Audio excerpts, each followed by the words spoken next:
Have you ever wondered how producers deal with excessive purchases by consumers, or what a market can do if supply can't keep up with demand? Well, that's what I'm going to go over today.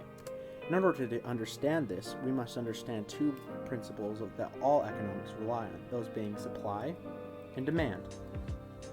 Supply and demand act as the base for almost all economic principles and are the root cause of almost any economic event or state. Now you may be asking, what exactly do supply and demand dictate? Well, there's quite a bit that they can affect, but most notably and directly, they can affect the price of a certain good. And how exactly do they do that? Well, I can help you out with that too. In the case of demand, the more that consumers want something and the less of something we have, the more they're willing to spend on it, therefore the prices will increase. And it works in reverse as well. If consumers don't want a good and we have a lot of it, then the price will fall. But what happens if the demand for something is higher than the amount that producers can supply? What if producers can't keep up with the ever more greedy consumer? This surely must mean the economy has failed and we are all doomed, right? Luckily, no. And that's what I hope to go over today, are some ways that producers can help cope with excessive demand, or what is also known as a shortage. Even though shortages may seem very scary, the amazing thing about a free market is that they're amazingly good at regulating themselves, as long as they aren't hampered by any price ceilings. But that's another lesson for another day, scholars.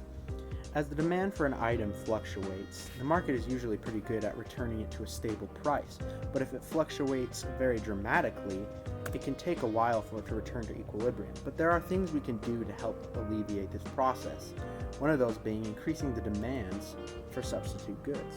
But before we open that can of worms, I want to introduce an example of something that's in high demand today. If you use social media at all, you've probably seen something like it. What can I get for you? You know what I'm here for, man. Anything else? Yeah. The Travis Scott meal is McDonald's latest hit that everyone has been raving about. It is in collaboration with popular rap star Travis Scott. McDonald's has been plagued by video after video of people asking for the Travis Scott meal. And since the meal is sponsored by a popular figure and is limited time, the meal feels exclusive. So in the case of the Travis Scott meal, we have a lot of people who are willing to spend a lot of money on the product. And like the hip kids say these days, mo money, mo problems. We know that if supply falls behind demand, that we will be at risk of a shortage, which can mean higher prices. But there are ways we can avoid this.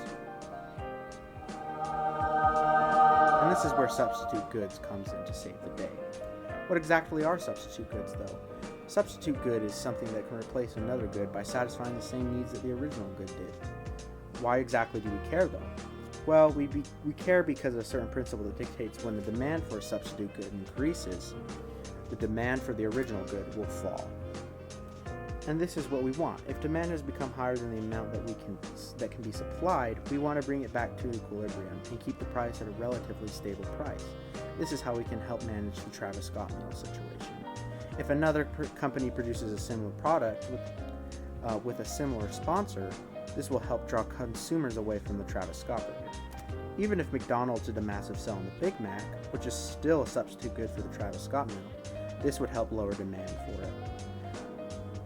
I hope this lesson in economics helps you get a better feel for how supply, demand, and substitutes work. Thanks for watching, and I hope this has sparked an interest in economics for you.